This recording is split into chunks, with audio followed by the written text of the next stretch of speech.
اچھا اسلام کیا ہے؟ جس میں کثرت سے سلام کیا جائے۔ اور ہماری حالت کیا ہے؟ ہم جوں جوں نیک ہو جاتے ہیں، بڑے ہو جاتے ہیں، خواہ ایمان میں ترقی پا لیں، علم میں ترقی پا لیں، مال و دولت میں ترقی پا لیں، ہم سمجھتے ہیں کہ چونکہ ترقی پا لی ہے، بڑے ہو گئے ہیں، لہذا ہم کسی کو سلام نہ کریں، دوسرا سلام کرے۔ تو جو دوسرے کی سلام کی توقع کرتا ہے وہ ترقی نہیں پاتا، تنزل ہی پاتا ہے، وہ تو نیچے گرتا ہے، وہ تو نیچے گرتا ہے۔ کہ جس درخت کی ٹہنیوں پر، شاخوں پر پھل لگتے ہیں، وہ ٹہنیاں اکڑتی نہیں بلکہ جھکتی ہیں، اکڑتی نہیں بلکہ جھکتی ہیں۔ اور جس کی گردن اکڑی ہوئی دیکھو، سمجھ لو پھل نہیں ہے، سمجھ لو پھل نہیں۔ پھل لگتا تو گردن اکڑی نہ رہتی، گردن جھک جاتی، عاجزی آتی۔ تو تعلیم دی ہے کہ ایک دوسرے کو سلام کیا کرو۔ کیا؟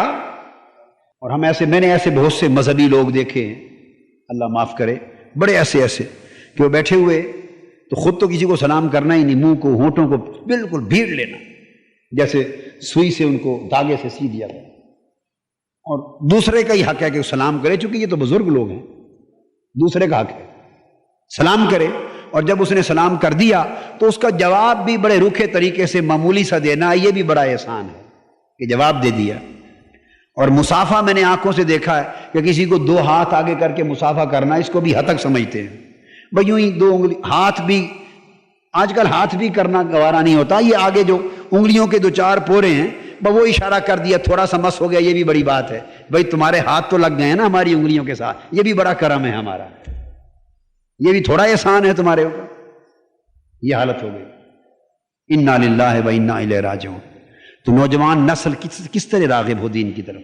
ہمارے اندر اسلامی اخلاق کی خوشبو ہی نہیں ہے، پھول نظر آتے ہیں ان میں مہک ہی کوئی نہیں، سرے سے مہک ہی سرے سے کوئی، اور مہک ایمان کی اخلاق سے آتی۔ تو سلام کرنا کثرت سے ہر ایک کو، حضور علیہ السلام کا طریقہ تھا، چھوٹا بڑا کوئی ہوتا سلام میں پہل فرماتے ہیں۔ اور ایسا بھی ہوتا کہ چھوٹے چھوٹے بچے گلیوں میں کھیل رہے ہوتے، حضور علیہ السلام انہیں سلام فرماتے، بچے اپنا کھیل چھوڑ کر آقا صلی اللہ علیہ وسلم سے مصافحہ کے لیے آ جاتے، ہاتھ ملانا شروع کر دیتے۔ کتب حدیث میں آتا ہے آقا اس وقت تک کھڑے رہتے جب تک آخری بچہ بھی مصافحہ کر کے ہٹ نہ جاتا، کھڑے ہو جاتے۔ تو حضور علیہ السلام سے بڑا بھی کائنات میں، مخلوقات میں کوئی ہے؟ خدا جانے ہم نے بڑائی کے پیمانے کہاں سے لے لیے؟ یہ بڑائی نہیں، فرعونی پیمانے ہیں، نمرودی پیمانے۔ چھوٹے چھوٹے بچوں کے مصافحے کے لیے بھی کھڑے رہتے۔ اور حدیث پاک میں ہے اس وقت تک آقا صلی اللہ علیہ وسلم اپنا چہرہ اقدس اور ہاتھ نہ ہٹاتے اور نہ موڑتے جب تک سلام کرنے والا خود سلام کر کے ہٹ نہ جاتا۔ یہ جو کچھ ہم کرتے ہیں یہ بھانڈا، برتن خالی ہونے کی علامتیں، کیونکہ اندر برتن خالی ہے، لیکن دکھلاوے کے ساتھ ظاہر کرتے ہیں کہ بھرا ہوا۔ گردن اکڑ گئی، زبان سخت کرخت ہو گئی، سلام نہ کیا، کسی کا کیا تو ہلکا سا جواب دے دیا۔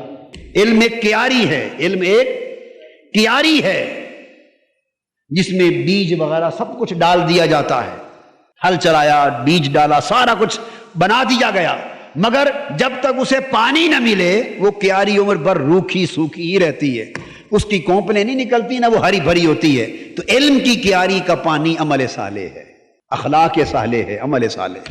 ہم اس کو چھوڑ گئے۔ ہاں ہائے ہائے، حضرت سلطان باہو رحمۃ اللہ علیہ فرماتے ہیں علم پڑھیا تے عمل نہ سکھیا، کی کرنا علماں پڑھتے ہو۔ جس علم میں عمل کی برکت نہ آئی اس میں مہکی نہ گئی، کچھ بھی نہ رہا۔